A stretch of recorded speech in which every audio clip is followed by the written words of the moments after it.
Sue Stockdale, and welcome to the 4th series of Access to Inspiration, the podcast series where you can be inspired by people who may be unlike you. We hope that their stories and insights help you to transcend your day-to-day challenges and reflect on what you are capable of achieving. Thanks for continuing to send us your feedback about the impact that these podcasts are having on your work and your life. It's really heartening for us to know that they are making a positive difference.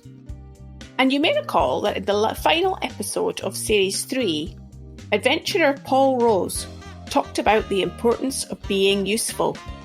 Well, he has put his idea into action and agreed to be our first Access to Inspiration ambassador, helping us to spread the message of the podcast to a wider audience. We thank you, Paul, for your ongoing support.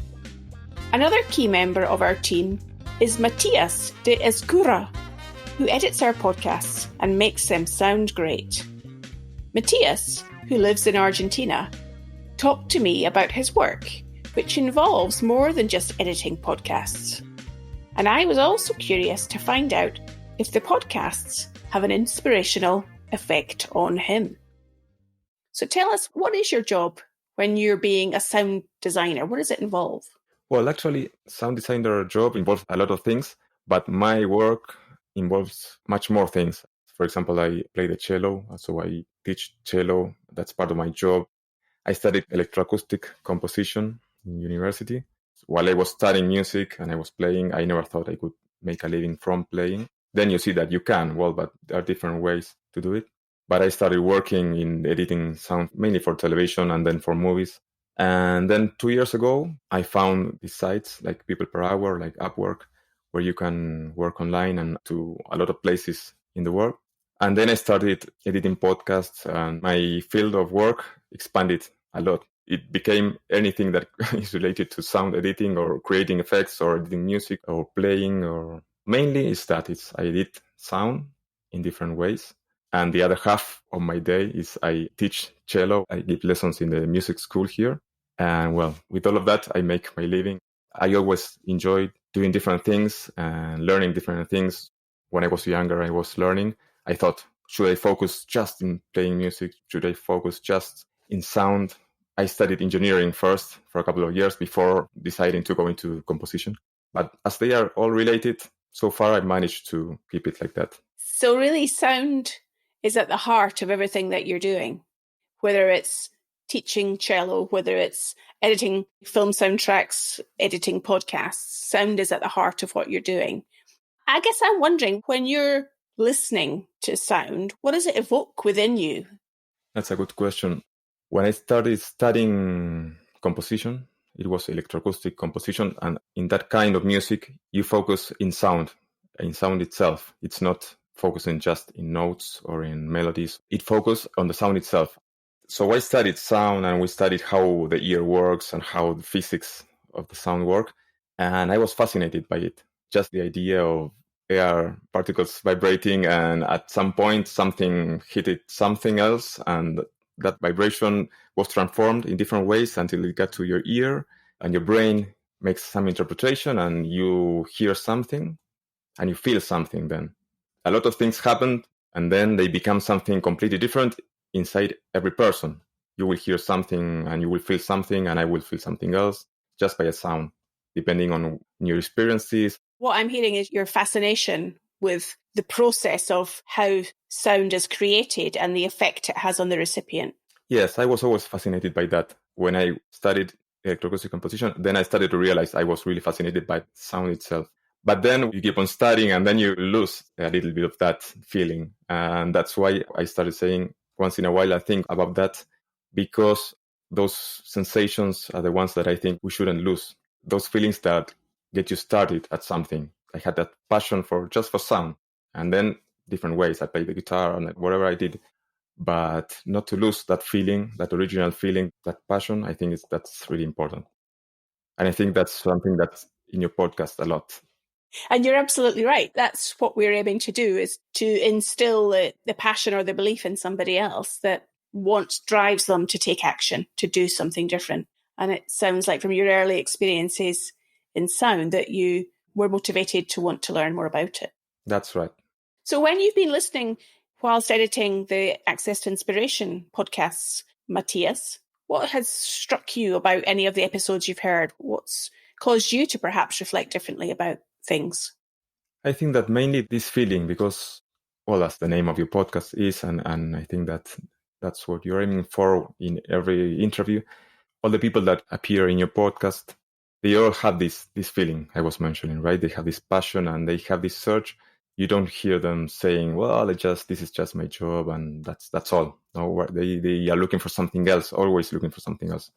I think that's crucial in life. We should always be looking for something else and looking to enjoy as far as we can, because we have different situations and sometimes it's harder than others. But as long as we can, be looking for something else.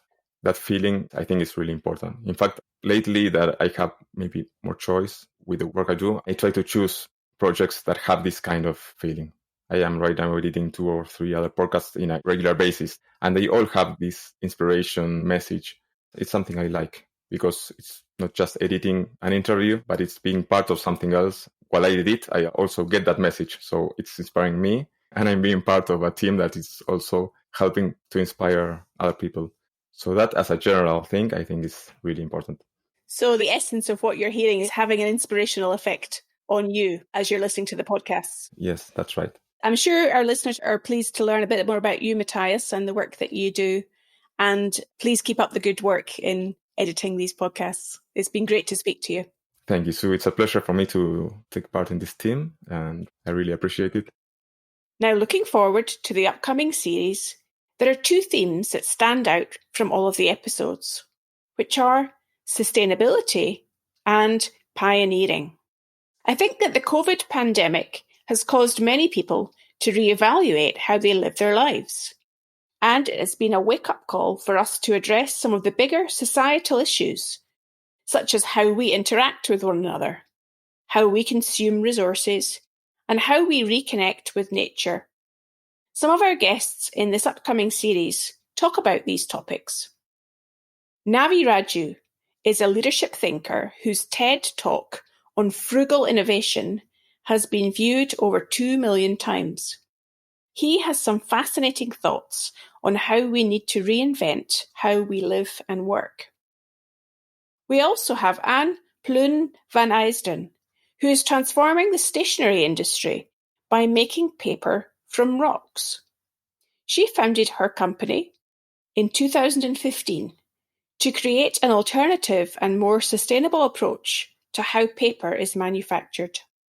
And I'll also be speaking to farmer Jonathan Cook, whose regenerative farming approach influences how he operates as a dairy farmer. John believes that we need to reconnect with nature to better understand where our food comes from. I think everybody should grow at least one crop. Even if it's in a window box, grow a crop of potatoes, just one. If you've got a garden, have 2 chickens. Best waste disposal system you will ever have, and you get eggs. And they'll be the best eggs you've ever had. What could be better? Besides these guests, we have several pioneers, people who have led the way in their field of endeavour. The first is Major Becky Frater. Becky is a military helicopter pilot and was the first woman to lead the Royal Navy helicopter display team, the Black Cats. And we also speak to Nontuthuko Mgahbi, the first African female to run 7 marathons on 7 continents on 7 consecutive days. A mammoth effort, I'm sure. I asked Nontu how she believed that she could do such an achievement. So truth is, you can never know 100% that you can do it. You just got to get to a point where you actually don't demonize fear. You do things afraid. You experience both emotions of courage and emotions of being nervous. And you accept them as deeply human as they are, because they are deeply human. So first, for sure, believe in yourself. And number 2, it's about understanding that courage, like Brené Brown puts it beautifully, it's actually not about winning or losing. So I got to a point where before I registered for the race, I was like, am I sure I can do that? And then I got to a point where I said, I don't need to be sure. Courage is not about finishing these marathons or not. It's about showing up. And right now I'm deciding to show up. Once you see it as an opportunity just to show up, then you just do that. You show up. I hope that this preview has given you a taste of what's to come, and that you will enjoy these amazing stories from people around the world. Look out for the first in the new series next week, where I will talk to Navi Radjou about consciously reinventing how we live and work.